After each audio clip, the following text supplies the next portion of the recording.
Ask मुफ्ती तारिक मसूद। कहते क्या अंगूठा चूमना सुन्नत है? नौशाद अहमद इंडिया से पूछते हैं। हमारे यहाँ कुछ लोग कहते हैं कि अंगूठा चूमना हजरत आदम अलैहिस्सलाम की सुन्नत है। इस बारे में वजाहत फरमा दें कि क्या ये मसनून है या नहीं। ये जो कहा जाता है आदम अलैहिस्सलाम की सुन्नत है, इस बारे में कोई सही हदीस मौजूद नहीं है, कि बल्कि ज़ईफ हदीस भी नहीं है कि आदम अलैहिस्सलाम ने कोई अंगूठे चूमे थे। रहा ये मसला कि जायज़ है या नहीं है, तो सुन्नत समझ के तो बिल्कुल जायज़ नहीं है। बाकी अकीदत मोहब्बत में कोई अंगूठा चूम ले तो कोई गुनाह भी नहीं है इसमें, लेकिन लॉजिकली ये ठीक बनता नहीं है। इसलिए नहीं बनता कि जो हजरात अंगूठा चूमते हैं बहुत एहतराम के साथ, मैं उनसे ये कहना चाहता हूँ, अगरचे रसूलुल्लाह सल्लल्लाहु अलैहि वसल्लम की अकीदत में चूम रहे हैं और आप सल्लल्लाहु अलैहि वसल्लम से अकीदत और मोहब्बत का इजहार किसी भी तरह से किया जा सकता है, लेकिन उसूली बात यह है कि नबी सल्लल्लाहु अलैहि वसल्लम का नाम जिन होठों से निकला तो फौरन लोग अंगूठा चूमते हैं। तो देखें, अंगूठे का इस नबी सल्लल्लाहु अलैहि वसल्लम के नाम से कोई ताल्लुक नहीं है।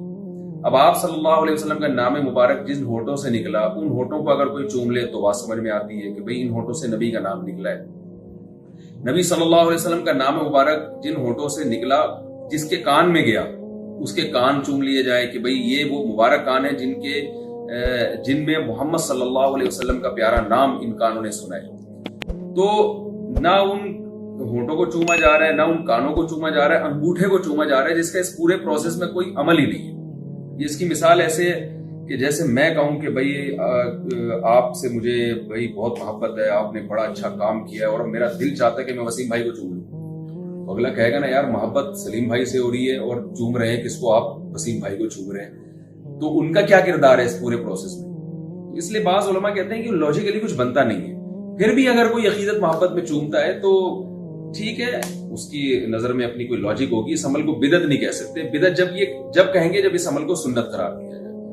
तो मैं इसलिए कह रहा हूं कि हम क्यों नहीं अंगूठा चूमते, उसकी मैं वजह बयान कर रहा हूं कि ये लॉजिकली हमारी समझ में ये बात आती नहीं। जिस कागज पे नबी सल्लल्लाहु अलैहि वसल्लम का नाम लिखा उस कागज को भी चूमा जाए, ये भी समझ में आती है बात कि जहां नाम लिखा हुआ है उस नाम को चूम लिया जाए, उन होठों को चूम लिया जाए, उन कानों को चूम लिया जाए, उस बंदे को चूम लिया जाए जिसने आप सल्लल्लाहु अलैहि वसल्लम का नाम मुबारक ज़बान से निकाला है, नाम अक़दस। लेकिन ये अंगूठे का इस पूरे प्रोसेस में जो है वो कोई किरदार समझ में आता नहीं है।